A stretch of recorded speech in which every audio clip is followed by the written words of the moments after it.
Salut les amis, j'espère que vous allez bien, j'espère que vous avez la forme. C'est vendredi, moi je vais bien, je suis content d'avoir quelques jours libres, d'avoir le week-end pour moi. Et c'est ça. Alors pour ceux qui suivent l'actualité, pour ceux qui suivent le basketball, vous connaissez bien Joel Embiid. Et il y a quelque temps, Joel Embiid a fait aussi couler beaucoup d'encre et de salive parce que il y a quelque temps, il a obtenu la nationalité française et pour ceux qui se souviennent bien, la nationalité française, c'était beaucoup plus pour les Jeux olympiques. Donc, je ne sais pas si c'était uniquement ça sa raison, mais c'était pour les Jeux olympiques.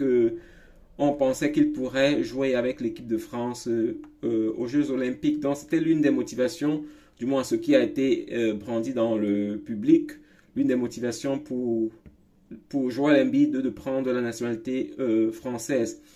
Entre-temps, ce qui s'est passé, c'est que vous savez que Joel Embiid évolue aux États-Unis.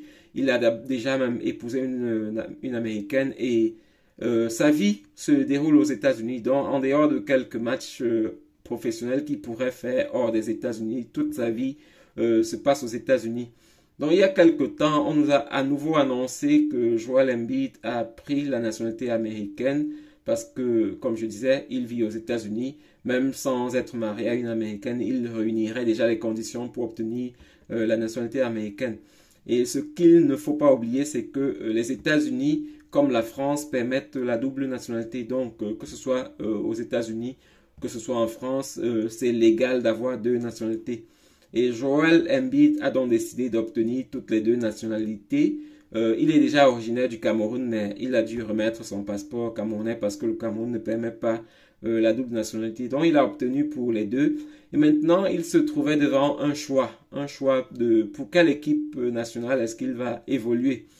Ces jours-ci, il a fait son choix et il a opté pour les États-Unis. Donc, désormais, Joel Embiid va jouer pour les États-Unis.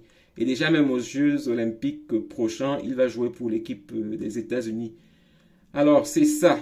Et maintenant, étant donné qu'il a obtenu la nationalité française pour les Jeux olympiques, ça devient un peu difficile. Ça devient difficile parce que beaucoup de gens critiquent, beaucoup de gens trouvent qu'il est un traître et c'est ça. Mais la réalité, c'est que c'est un jeu démocratique, il est dans la légalité et il a choisi les États-Unis.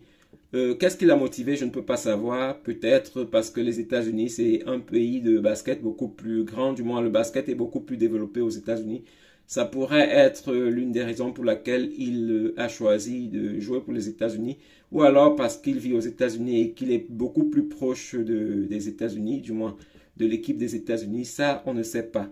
Maintenant, il est critiqué sur les réseaux sociaux comme étant un traître parce que la nationalité française, il a obtenu beaucoup plus pour les Jeux olympiques parce qu'il n'a pas encore vécu en France. À ce que je sache, pardon, il n'a pas vécu en France. Donc, vraiment, la nationalité française, c'était juste pour jouer aux Jeux olympiques. Est-ce que sa nationalité française lui sera enlevée? Ça, je ne pense pas parce que la France, selon la France, il n'a commis aucun délit. Donc, selon la France, il a le droit de prendre une deuxième et même une troisième nationalité.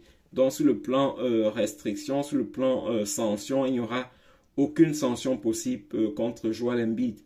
Est-ce que sur le plan moral, c'est acceptable? Ça, c'est discutable. Chacun peut avoir son avis là-dessus. En tout cas, moi, je pense que il a fait son choix et il a pris l'option qui paraît plus bien pour lui, quoi. Donc, c'est quelque chose que je vais juste laisser comme ça. Je vais pas donner mon avis là-dessus. Joel Embiid est majeur et il peut prendre ses décisions.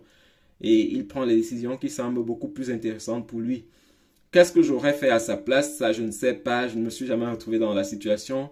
Mais je pense que en général, beaucoup de personnes, lorsqu'elles se trouvent dans des situations pareilles, elles pensent d'abord à elles-mêmes avant de penser à l'État. Et si Joel Embiid a pensé à lui d'abord avant de penser aux États, c'est quelque chose d'humain. Donc, c'est ça. Dans tous les cas, dites-moi dans les commentaires ce que vous pensez de la situation. Est-ce que vous aurez fait pareil que Joel Embiid? Est-ce qu'aux États-Unis, on se sent plus accepté en tant que noir qu'en France?